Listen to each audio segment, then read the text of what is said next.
રામ રામ બધા મિત્રોને જો આજે આવ્યો છું હું વાડીએ અને જો આજે આપણે આખા ખેતરમાં સનેડો ટ્રેક્ટર હાકેલું છે ને સોયાબીનમાં તો તમને આખું ખેતર બતાવી દે. જો બધી હાકેલું છે, પાટલામાં તો હાલી ગયું છે. હવે આપણે હાંકવાનું છે પારે પારે હાથી.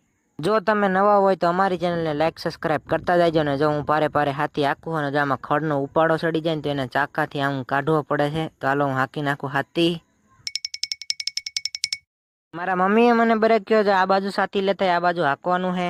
જો અહીંયા હાંકવાનું છે થોડુંક અમથું શાકભાજી છે ને તેમાં જો શાકભાજીમાં હું હાથી હાંકવા લાગ્યો છું પણ આમાં છે ને બહુ ગારો છે ને એના કારણે હવે હાથી નહીં હાલે.